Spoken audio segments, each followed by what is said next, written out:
Hi hello friends, ನಾನಿವತ್ತು ಯುಗಾದಿ ಹಬ್ಬದ special ಕಾಳುಗೊಜ್ಜು ಮಾಡೋದು ತೋರಿಸ್ತಾ ಇದ್ದೀನಿ. ಒಂದು ಪ್ಯಾನಿಗೆ ಎಣ್ಣೆ, 2 ಈರುಳ್ಳಿ ಮತ್ತು ಚೆನ್ನಾಗಿ ಫ್ರೈ ಮಾಡಬೇಕು. ಅದು ತುಂಬ ಕೆಂಪಗಾಗೋವರೆಗೂ ಚೆನ್ನಾಗಿ ಹುರಿಬೇಕು. 4 ಚಕ್ಕೆ, 2 ಪೀಸ್ ಲವಂಗ, ಸ್ವಲ್ಪ ಹುರ್ಗಡ್ಲೆ, 1 ಟೊಮ್ಯಾಟೊ, ಸ್ವಲ್ಪ ಶುಂಠಿ ಬೆಳ್ಳುಳ್ಳಿ ಪೇಸ್ಟು, 1 ಬೌಲ್ ಕಾಯಿ ತುರಿ ಮತ್ತು ಅದನ್ನು ಚೆನ್ನಾಗಿ ಫ್ರೈ ಮಾಡಬೇಕು. ಚೆನ್ನಾಗಿ ಹುರಿದಷ್ಟು ಅದು ಬೇಗ ಕೆಡಲ್ಲ. ಮತ್ತು 1 ಸ್ಪೂನ್ ಧನಿಯಾ ಪೌಡರ್, 1 ಸ್ಪೂನ್ ಅಚ್ಚ ಖಾರದ ಪುಡಿ, ಸ್ವಲ್ಪ ಹುಣಸೆಹಣ್ಣು, ಸ್ವಲ್ಪ ಕೊತ್ತಂಬರಿ ಸೊಪ್ಪು.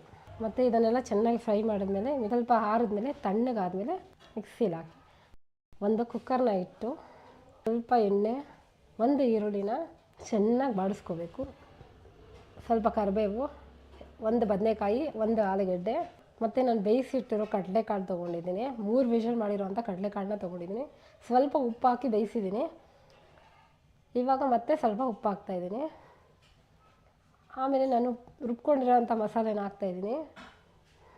ಈಗ ಮಸಾಲೆಯಲ್ಲಿ ಮಿಕ್ಸಿಗೆ ಇದ್ದ ಮಸಾಲೆನ ನೀರು ಹಾಕಿ ಸ್ವಲ್ಪ ಅಲ್ಲಾಡಿಸಿ ಹಾಕಿದ್ದೀನಿ. ಇದು ಕಾಳುಗೊಜ್ಜು ಗಟ್ಟಿಯಾಗಿದ್ದರೆ ಚೆನ್ನಾಗಿರುತ್ತೆ. ಇಲ್ಲ ಒಬ್ಬಟ್ಟಿಗೆ ಯಾವುದಕ್ಕೆ ತಿಂದರೂ ಕಾಳುಗೊಜ್ಜು ಗಟ್ಟಿಯಾಗಿದ್ದರೆ ಚೆನ್ನಾಗಿ. 1 ವಿಜಿಲ್ ಆದಮೇಲೆ ಒಬ್ಬಟ್ಟಿಗೆ ಕಾಳುಗೊಜ್ಜು ಹಾಕ್ಕೊಂಡು ತಿನ್ಬೋದು. ತುಂಬಾ ಚೆನ್ನಾಗಿರುತ್ತೆ. ಇದೇ ಥರ ಹೆಚ್ಚಿನ ವೀಡಿಯೋಗಾಗಿ ನಮ್ಮ ಚಾನಲ್ನ ಸಬ್ಸ್ಕ್ರೈಬ್ ಮಾಡಿ.